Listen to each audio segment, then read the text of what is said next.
We're gearing up for Destiny 2's PC release on next week. In addition to the full review once we're happy with how the servers are functioning after the 24th of October launch, we also have a bunch of guides in hand to help you level up and get raid ready. Among those you'll find multiple benefits to being in a clan. Today, at TwitchCon, Bungie went into more detail about how seasons will affect clans, and how the game's live team will seek to keep the game fresh with content updates and special events. Seasons enable clans to unlock shared perks for completing weekly objectives, such as completing the raid or going flawless in Trials of the Nine, alongside their clanmates. Perks involve stuff like receiving additional loot drops or resources from other activities. According to Live Team Game Director at Bungie Ryan Parody, 4 seasons are planned for the first year of Destiny 2, and each shift will be marked by a major patch that tunes the gameplay sandbox, i.e. rebalances weapons and abilities. Each new season will also change the themes for the player experience. Or in other words, we'll be getting new loot to chase and improved quality of features, which, given that console players are already complaining of a lack of content in the endgame, has to be a good thing. Parody also revealed that the first major event in Season 2 will be the Dawning, an in-game holiday which celebrates the arrival of the Light of the Traveler. I'm sorry it sounds so culty, blame the barmy lore. The Dawning will last for 3 weeks, and involve snowball fights and ice hockey in the tower, plus some other wintry shenanigans in the farm social space.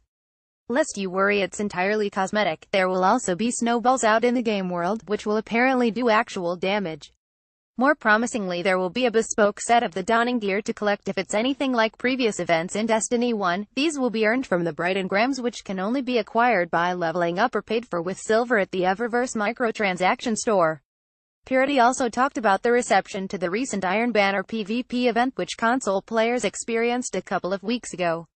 Following a ton of negative feedback related to the token system used to get loot drops, the Season 2's Iron Banner will enable players to buy specific weapons and armor with their tokens and legendary shards, both earned through gameplay without relying on RNG. Bungie also showed off some armor ornaments, essentially fancy new looks, which players will be able to earn in Season 2. Note that there will still be one more old Iron Banner as part of Season 1, which means PC players still get to join the chorus of complaint in the meantime. On the subject of even harder core PvP, Parody said that the Trials of the Nine weapons will get a new look in Season 2, essentially a reskin judging by the image shown, and more interestingly will have refreshed perks. Trials is the game's most competitive mode, with teams of 4 required to win a succession of matches without loss in order to be rewarded with the best gear. Senior designer Steve Dolan also pointed to the coming influx of PC players as a reason the next faction rally, which is essentially when all players in the game declare for a particular faction and earn rep on its behalf in exchange for bespoke gear, should be more exciting. Well, be the judge of that, Steve. Dolan went on to detail another forthcoming event called Clarion Calls, which will see players in clans earn double XP provided they're playing with their teammates. Which is handy when it comes to earning those Bright Engrams, but also somewhat irrelevant given that Bungie has already admitted players are hitting the level cap much faster than it had anticipated. Dolan said that subsequent Clarion Calls will not necessarily be clan-based, more memes are en route, so cool. Speaking of Bright Engrams, Season 2 will see a refresh of their contents, which include rare gear shaders, emotes, ships, sparrows and weapon ornaments. Parody showed new ghosts, shaders and an exotic tier ship that will only be available during the Dawning event.